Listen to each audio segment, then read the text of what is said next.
We're all back. This is the start of the second portion of the video for today's lecture. But before we go on, I want to remind you that tomorrow you and your other group member have to choose a company you want to study during the course of the term, and you'll write your marketing plan on. A couple of suggestions for you. Make sure you choose a small company where you can talk to the owner or a key decision maker. That will make your life a lot easier when you try and figure out things about the market, how management reacts, and most importantly, to do the financials that are part of the assignment. You'll need to get a really good handle from them on what percentage of their costs are associated with cost of goods sold and some of the other major costs like wages, rent, utilities, those types of things. Those are tough to come by if you're not talking to somebody who's in an ownership role. So pick a small company. You can pick a nonprofit if you like. It doesn't necessarily have to be a for-profit company. So if you've got a nonprofit you're interested in, whether it's the Humane Society in one town or another, or Heart and Stroke, or a clinic for lower socioeconomic individuals, fantastic. Do your marketing plan on that. If you have any questions, be sure to email me, and I'll give you a hand. I've got a couple of ideas, if you're interested, that you can tap into as well. But you need to submit that company name on Friday, so keep that in mind. Also keep in mind that your first test is going to be next Tuesday, the 22nd. It'll be from chapters 1 to 5.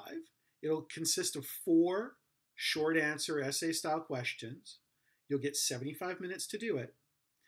And you can guess pretty well that chapter 1 won't be included on it because there really wasn't a lot to study in chapter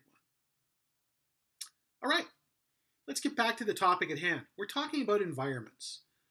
The biggest single environment that companies have to worry about is demographics, because demographics relate directly back to the customer. And if you go back to the very beginning of this class, the one thing I said is we need to know the who, what, when, where, why, and how of our customer in terms of who they are, why they buy, when they buy, how they buy, everything we need to know. Well, a lot of that comes out of demographics.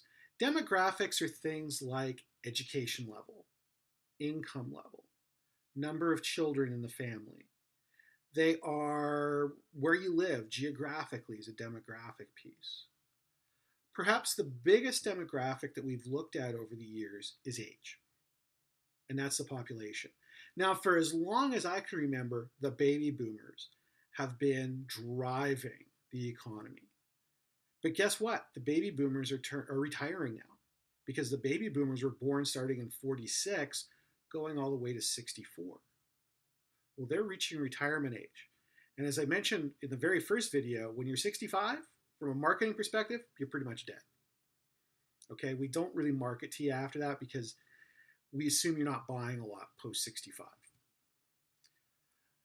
So with that group passing through the system, we've always had this big called a bow wave, kind of pushing through the system. They've driven a lot of what we've done. We now have a new kid on the block. And that new kid on the block is you, the millennial. You are now the largest group going through the demographic age cycle. And you will be controlling what we do as marketers for the next 40 years. We're going to be studying you like there's no tomorrow to try and figure out what makes you tick. So if you take a look at some of the big pieces that are going on demographically, we've seen a continuing movement from rural to urban America. And the big cities on the coast continue to grow, and that includes the southern coast as well. If you take a look at the top 10 cities that are growing in the US, 4 of them are in Texas. Others are on the West Coast and the East Coast. And then you've got the occasional outlier like Denver, but Denver has something else to offer, and that's the outdoors. Why are people moving there? Because they want to be comfortable where they live. It's more of a lifestyle. They don't want to be tied to a job anymore. But somebody's paying a price with all of that. And it's the center of the country. And it's the rural areas that are paying the price for that. We've seen rapid depopulation of the center of the country. North Dakota, South Dakota have been particularly hard hit. What really helped North Dakota was the oil boom. That brought a lot of people in, but now we seem to be back in a pattern based upon the latest statistics that's very common where we have a net out migration. So we've seen a big movement towards the coasts, bigger cities. And that kind of makes sense because that's where all the technology changes have been taking place. The technology changes, not technology, a bit of a Bill Shatner moment there. We've seen that movement. The second thing we've seen is people are getting married later. Back in the 50s and the 60s, it wasn't unusual for people to get married right out of high school. Today, most people are waiting into their 30s or early 40s before they get married. And that's had a profound change on number of children, how those children are treated in terms of what they're spent on them, and everything else that goes along with it. Housing purchases, car purchases, furniture purchases have all been impacted by that. We've seen the rise in tweens, the power of tweens. Tweens are defined as children between the ages of 8 and 12 years old. In the US at any given time, there are 20 million of them, and they control about $180 billion in spending. And they control things beyond cereal or foods. They have a major impact on everything, including vehicles. So as marketers, we have to understand what's motivating them. Probably the biggest thing we've seen that tweens have really brought in are the video screens that we see now in vehicles and cup holders in the back. That's because people were taking their kids around to sports, to arts events, back and forth to school, and they had to find a way to keep them entertained. So we put all these things in so they can have a drink, watch TV, do whatever. Then we've got teenagers. They're 25 million strong. And the interesting thing with them is if you think you're connected on the internet, nothing compared to the teenagers coming up. They spend an average of 72 hours per week on the internet. 72 hours per week. That's like half their waking moments. Because of that, they're much more tech savvy than we've ever seen before. And they're getting to the point now where they're starting to pass technology on to their parents. It used to be that parents would show the kids how to do technology. And that all started to change with the VCR. But now it's really changing as we bring in the Internet of Things, more and more smart devices. It's the teens that are showing their parents how to successfully use them.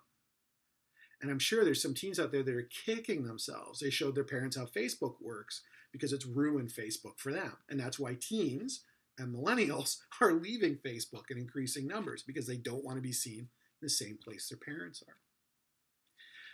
So millennials, well, if you were born between 79 and 94, congratulations, you're a millennial, sometimes called Gen Y. You're the largest group in the workforce, and you will continue to be for a long time to come. Unlike baby boomers, and I'm a baby boomer, born right at the end, you guys aren't interested in lifetime employment. And when I graduated, my parents said, go get a job, you're going to be there for 30 years, you get your whatever it was they gave you at 30 years. I started working in the government, so I think they gave you like a glass or something that said 30 years of service on it. Thank goodness I didn't last long enough to enjoy it. You're not lifetime employees, though. You're going to change jobs 15 or 16 times during your career.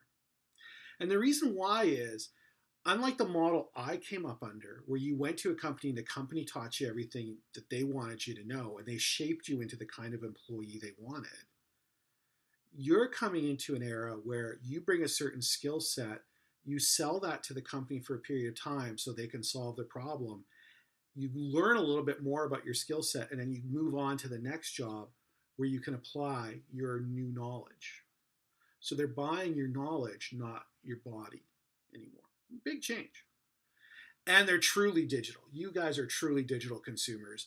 The Gen Xers before you thought they were, but nothing like you are.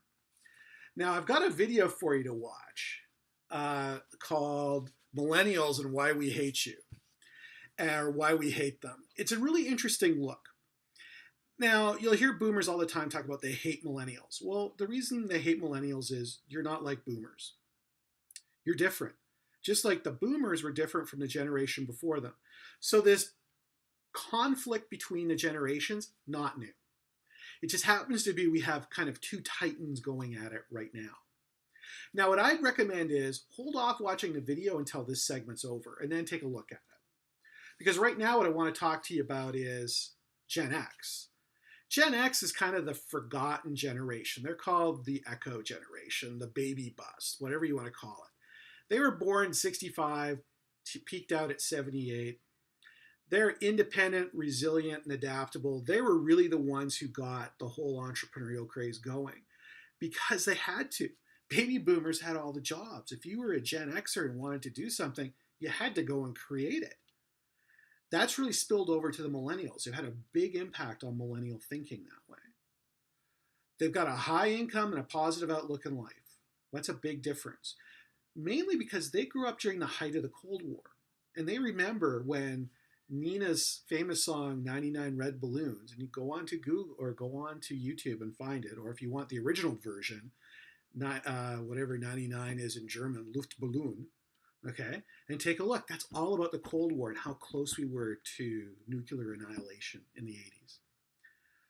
They've got very high incomes because they've become very educated. These were the first group that went beyond the bachelor degree to the master's degree. Positive outlook on life. They don't see anything going wrong. Unlike the millennials who are going, we're going to be the first generation ever to do worse than our parents because there's just less to do. They save money in Gen X, like there's no tomorrow, because they have this fear. Even though they have a positive outlook, they have this fear that the retirement programs they read about as kids aren't going to be there because the baby boomers are going to suck it all up. And because baby boomers are living longer, quite possible. They also have this fear, again, going back to that Cold War time period. The next thing to keep in mind, this is something else they share with millennials, is they're not easily swayed by marketers. They have a certain level of cynicism about them that doesn't let them trust other people. Again, that grows out of the environment they grew up in, where it was uncertain about finding a job, uncertain about whether the planet would exist. So they are very cynical and are not easily sold. And then we come to the boomers. The boomers have the greatest amount of wealth ever accumulated. It's in the trillions of dollars in real estate, in property, in property as in physical property, in bonds and stocks and everything else. They really look for price and quality when they're buying something. They equate price and quality much more so than millennials, who will go out of their way to search something to find the highest quality for the best possible price. Oh, and the best way to tick off a boomer? Call them old. Okay? So, before I turn you loose on the video, let me give you one other thing. Let's take a look at ethnic markets. Now, this section, I want to warn you, it's not about racism. When we talk about how different ethnic groups differ, it's not because we're stereotyping them. It's because we're prototyping them. What we've done is we've studied them, and we found that, yeah, they make different purchase decisions. Well, that makes sense because humans are different. So if you come from a different ethnic group, you've kind of grown up in a different culture. That culture has different norms, which translate into different purchasing patterns. We all buy the same stuff. We all buy food. What kind of food we buy differs based upon the ethnic group we're from. Okay? The biggest one in the US we talk about is the Hispanic group, okay? But it's not homogeneous. It's vastly different from California to Florida. If you're in California, you're heavily used to people of Mexican descent and increasingly people from Central American descent coming into the region. But the people of Mexican descent you're used to dealing with come from the Baja region. Or if you go over to Texas, we see, again, a heavy Mexican influence because Texas was at one time part of Mexico. But it's a different region of Mexico, so you see slightly different, because it's a slightly different culture, from the middle of Mexico to the coast, a slightly different feeling. And then when you hit Florida, it's different again, because the impact on Florida and the Hispanic population is from places like Puerto Rico and Cuba. It's not from Mexico. So the way they look at things, the way they attack problems, the way they buy product, all very different. What we do know, though, is a group, they are the largest user of mobile technology. We know that they have very strong family ties and obligations. Makes sense. If you take a look, they all come from that kind of same Spanish root. And in the Southern European culture, family is very important. So you see families living close to each other. Okay? They take a bilingual and a bicultural approach to media. You'll see them flipping between Telemundo and CNN. Okay? The next largest group we have are African Americans. Well, they're probably one of the biggest drivers and influencers of culture in the United States right now. We look at the urban areas of this country, which oftentimes tend to be skewed towards the African American population in terms of sheer size, to influence culture for clothing styles, for musical styles, for a variety of things. They have a huge impact on what we're doing. We also see, and we've seen this for 5-6 years now, they have increasing household incomes. And that allows them to spend more on certain products. We know that they, compared to other groups, they want a brand that supports a social cause. They're not going to buy a brand just because of what the brand stands for. They want to know the brand stands for something bigger. So that cause-related marketing we saw in the previous chapter, or the corporate social responsibility we talked about, that's very important to the African American community as compared to the Hispanic community, the Asian community, the Caucasian community. And they're incredibly brand loyal compared to the other groups. A couple of other groups to talk about: Asian Americans. Asian Americans come from a variety of sources. It could be India. It could be the Middle East. It could be South Asia with Thailand, Indonesia, the Philippines. It could be Japan. It could be China. There's a wide variety. And much like the Hispanics, they all have different cultures and they all react differently. This is the one group, though, that's fueled almost entirely by immigration right at the moment. We're seeing a lot of people from the Asian region move to the United States. Silicon Valley has a huge population, as does Austin, Texas, of people that have come there from India. And the reason why is they have a skill set that's in demand in this country, and they're bringing it to this country. Of all the ethnic groups we have, they have by far the highest family income of all the groups. Okay? They tend to be younger because of the immigration side of things, and because they're younger and wealthier, they are a marketer's dream because they're just in the middle of having to buy all that stuff they need: household furnishings, clothing, cars, everything that we sell to them, they're looking for right now. And they've got the money to pay for it. Now, the big difference is, compared to a couple of the other groups that are out there, especially Caucasians, this group has a major focus on organic foods and nutrition. So we've had to change the way our food system works to accommodate them. And then there are a few other smaller groups to take account of that are equally important because they have very specific needs, and good marketers know how to target them. These are groups like the Muslim community, the Native American community, the Micronesian community, people from Samoa who come to the US. If you're in California, you've seen that group. Not so much here in North Dakota. In North Dakota, our biggest group is Nepalese. And I've talked to a lot of people from Nepal, and I've yet to get an answer why you would leave a place with lots of mountains and come to some place that's incredibly flat. But they're bringing their culture to North Dakota. Okay, all jokes aside, they're bringing their culture to North Dakota. And it's interesting to see how that's impacting the way we do things in this state. All right, go take a look at why we hate millennials, or why people of my generation hate millennials. Take a look at the video, write a few comments on the board, and then come on back and we'll talk about the last topic today,